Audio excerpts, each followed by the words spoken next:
কি করছো গো এত গরমে? উনুনে কি করছো? শখের মানুষকে বিয়ে করেছি বস, উনুনে তো রান্না করতেই হবে গরমেতে।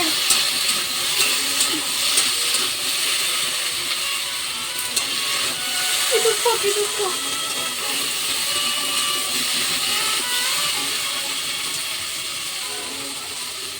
এত গরমে উনুনে পেটে পুরো রান্না হচ্ছে। এই যে জ্বালন, এই উনুন আর এই রান্না। ভাবে ঢ্যাঁড়স পোস্ত, পোস্ত আর পোস্ত, ঢ্যাঁড়স পোস্ত, পোস্ত বড়া, শুধু পোস্ত।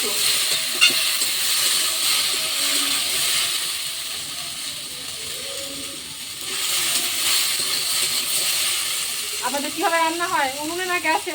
কখন করে বলবেন, অবশ্যই কম করবেন।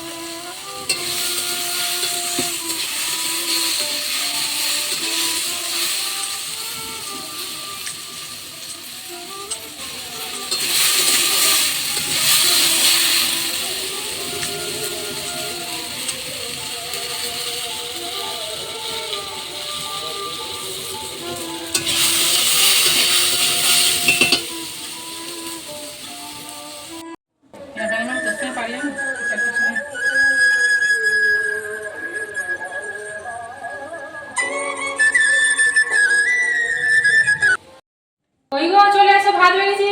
যাচ্ছি ঢেকে কারা হয়েছে, কখন রান্না হয়েছে? যাচ্ছি যাচ্ছি ও এসে এসে এতক্ষণে সময় হলো। নিচে এ করেছো জায়গা হ্যাঁ করেছো নিচে দিয়ে করেছি, বসো আজকে। আর নিচে সুন্দর খাও। জায়গা করেছো কষ্ট হবে নিচে বসে খেতে। তুমিও বসো না একসঙ্গে বসে খাবো ও আজকে। তরকারি খুব সুন্দর হয়েছে ডাল আজকে রান্না হয়েছে ঢেঁড়স পোস্ত, উচ্ছে ভাজা, পটল ভাজা, আছে মুগের ডাল, আর আছে বোম্বে আচার। বোম্বে থেকে আসে রে, বাড়িতে করেছি। ও সুন্দর হয়েছে এটা কাছে একটু এসো এত ভালো রান্না করেছো আর কাছে এসে কাছে মাছ ডিম মাংস কিচ্ছু নেই। কাছে এসে এখন 15 দিন এইভাবেই খেতে হবে। এইভাবে এখন 15 দিন খাওয়া দাওয়া।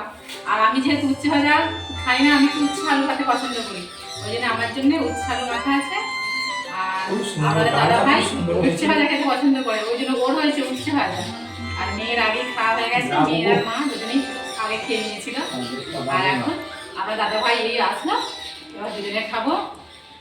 নিরামিষ রান্না হচ্ছে, আমাদের বাড়িতে একজন মারা গেছে, ওই জন্য নিরামিষ রান্না হচ্ছে। এখন 15 দিন এইভাবে চলতে হবে আমাদেরকে। এরকম সুন্দর খাওয়া দাওয়া। তরকারি হয়েছে ভালো হয়েছে? হ্যাঁ খুব সুন্দর হয়েছে এ দাদা দিকে নেই কেমন হয়েছে ভালো হয়েছে? খুব ভালো দারুণ হয়েছে রান্না হয়েছে।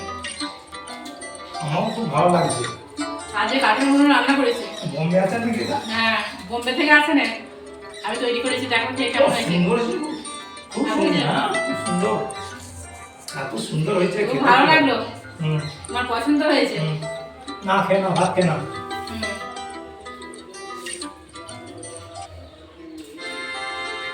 ডালটা এক কাছে নিয়েছি আর দুটো বাটি করে নিই।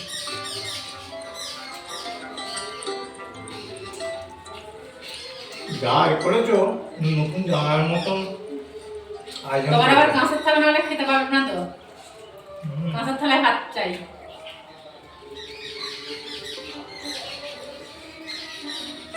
খুব সুন্দর হয়েছে সাথে আছে পাতিলেবু।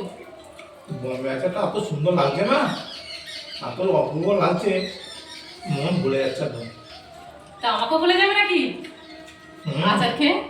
আচারকে যা সত্যি করি বোম্বে আচারকে তোমাকে ভুলিয়ে যেতে হবে ভুলে যাবে? হ্যাঁ বোম্বে আচারকে বোম্বে চলে যাবে নাকি এবার? না না সিনেমা করতে চলে যাবে তাহলে যাই হোক, তোমার যে ভালো লেগেছে এটি ভালো লাগলো।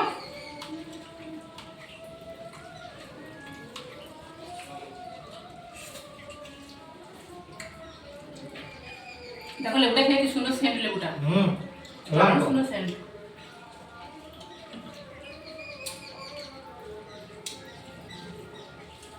ঢ্যাঁড়স পোস্তটা খুব যত ভালো লাগে। দেখো টেবিলে চেয়ারে বসে খাই, হুম মাটিতে বসে খাবার না এর স্বাদ যেমন আলাদা। আলাদা, হ্যাঁ দারুণ সুন্দর।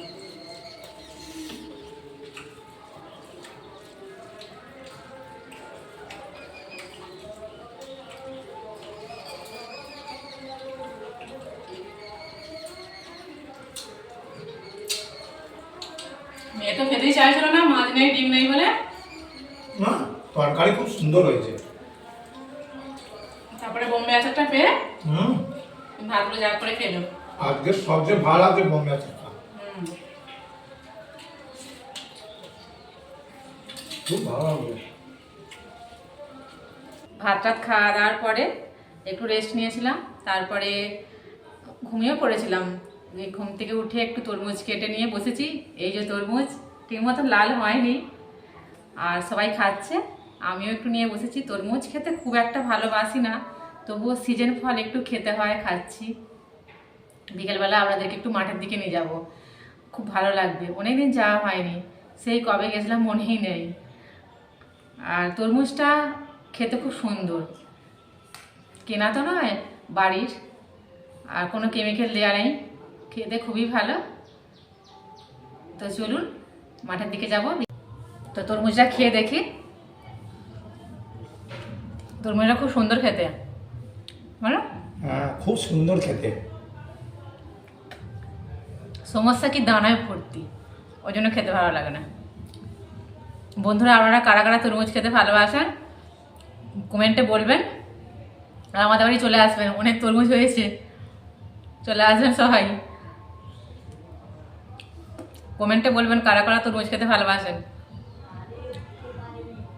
দানায় ভর্তি বলে ভালো লাগে না। আমাদের এখানে তরমুজে ভর্তি বলে এখন, প্রচুর তরমুজ, চারিদিকে তরমুজ বিছানো আছে সব সময়। মানে সবাই শুধু ভাত মুড়ি না খেয়ে তরমুজ খেয়েই থাকবে, প্রচুর তরমুজ।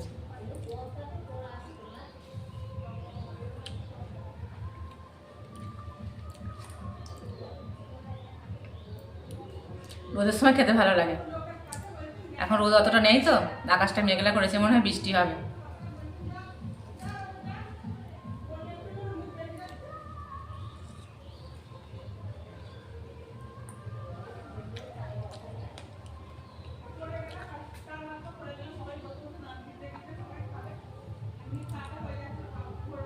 পাখিগুলো কিচির মিচির করছে।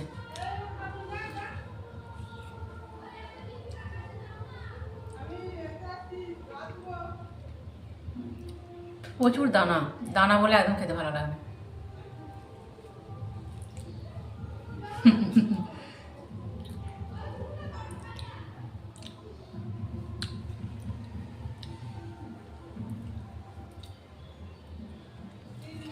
আর বিকেলবেলা একটু ফল না হলে ভালো লাগে না, মনে হয় কিছু একটা খাই ঘুম থেকে উঠে।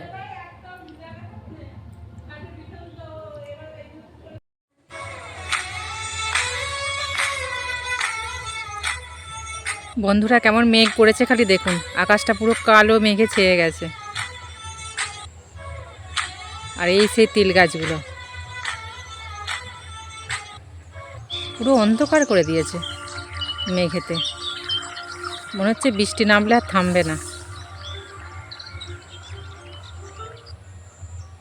আর এই সেই তিল গাছগুলো প্রচুর বৃষ্টি হওয়ার ফলে সব মরে গেছে। এই যে কি অবস্থা হয়েছে, প্রচুর বৃষ্টি হয়েছিল।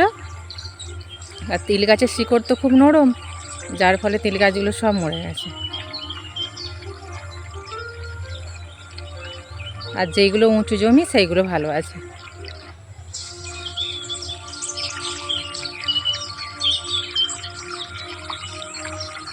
আকাশটা পুরো কালো মেঘে ছেয়ে গেছে।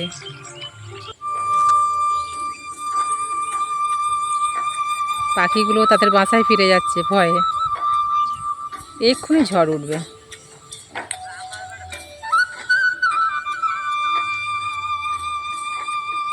ওই যে দূরে দেখা যাচ্ছে বাড়িগুলো, ওর পাশে একটা বড় পুকুর আছে, আর ওর পাশেই মধু চাষ হয়।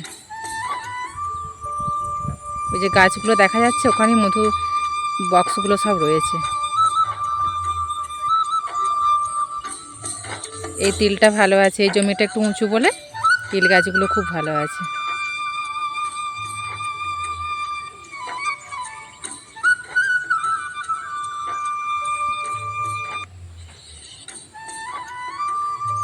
পুরো আকাশটা অন্ধকার করে দিয়েছে। বন্ধুরা, প্রচুর মেঘ করেছে আর ঝড় উঠে গেছে, বাড়ি চলে যাচ্ছি। তাহলে ভিডিওটি এখানেই শেষ করছি। আর কেমন লাগলো কমেন্টে বলবেন, আর প্রচুর প্রচুর লাইক করবেন, শেয়ার করবেন, সাবস্ক্রাইব করবেন। তাহলে আসি, আবারও দেখা হবে নতুন একটি ভিডিওতে। ততক্ষণ বন্ধুরা ভালো থাকবেন, সুস্থ থাকবেন।